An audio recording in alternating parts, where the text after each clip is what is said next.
ओम शांति। आज 16 अगस्त 2023 है। आज के स्लोगन के द्वारा आज हम जानेंगे अंतर्मुखता का महत्व क्या है। अंतर्मुखता के अभ्यास के द्वारा आत्मा को कौन सी प्राप्ति होती है, आज इस स्लोगन के माध्यम से इसकी भी ज्ञान की प्राप्ति करते हैं। सुनते हैं आज का स्लोगन। अधिक बोलकर एनर्जी गंवाने के बजाय अंतर्मुखता के रस के अनुभवी बनो। समय प्रति समय बाप दादा हम बच्चों को यही इशारा देते रहते हैं कि बच्चे अब अंतर्मुखी हो, एकांतवासी होने की आवश्यकता है। ये इशारा बाबा इसलिए देते हैं क्योंकि अभी समय अचानक का समय का पाठ चल रहा है।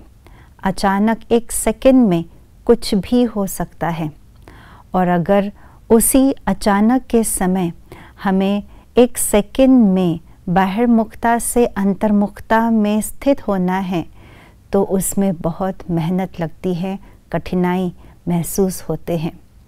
इसीलिए बाबा ये इशारा देते हैं कि हमें इस चीज़ का अभ्यास करना है, अंतर्मुखता के रस के अनुभवी बनने का अभ्यास, एकांतवासी बनने का अभ्यास।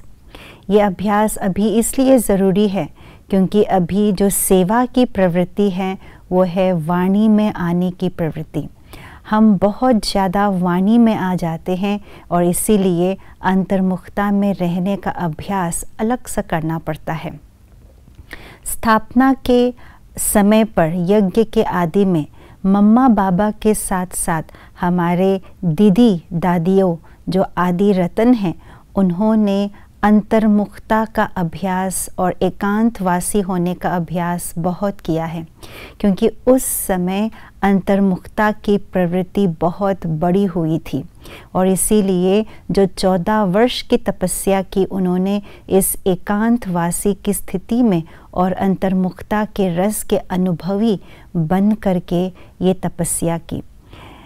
यज्ञ के स्थूल सेवा करते हुए, सब कार्य करते हुए, कार्य व्यवहार में आते हुए भी वे अंतर्मुखता की स्थिति में स्थित होने के अभ्यासी हुआ करते थे। क्योंकि जब भी समय मिलते थे हमारे यज्ञवत्सों को, आदि रत्नों को, वे तब भी एकांत में बैठ करके अंतर्मुखता की स्थिति का अनुभव किया करते थे। अंतर्मुखता माना ही वाणी से परे जाने की स्थिति, चाहे मन का मौन हो चाहे मुख का मौन हो, दोनों ही वाणी, संकल्पों रूपी वाणी जो आवाज़ संकल्पों के द्वारा होती है, उस आवाज़ से परे, और मुख के द्वारा जो आवाज़ होती है उस आवाज़ से परे जाना, इसको ही कहा जाता है अंतर्मुखता। और जब इस आवाज़ से परे जाते हैं तो अंतर्मुखता के रस के अनुभवी बन जाते हैं, और जब अंतर्मुखता बनते हैं तो एकांतवासी होकर के बैठना अति सहज होता है।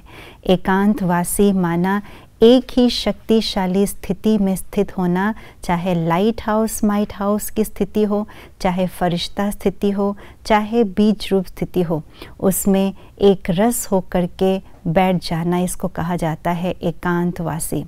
तो हम जब वाणी में आते हैं तो ना चाहते हुए भी हमारे एनर्जी, आत्मा की एनर्जी गवा बैठते हैं, क्योंकि जब हम वाणी में आते हैं तो केवल मुख से बोल नहीं बोलते, उससे पूर्व हमारे संकल्प में भी क्या बोलना है, क्या कहना है, उसके संकल्प अधिक रूप से तीव्र गति से चलता है। तो इसीलिए एनर्जी बोलने से गवाते हैं, मन से भी गवाते हैं तो मुख से भी गवाते हैं।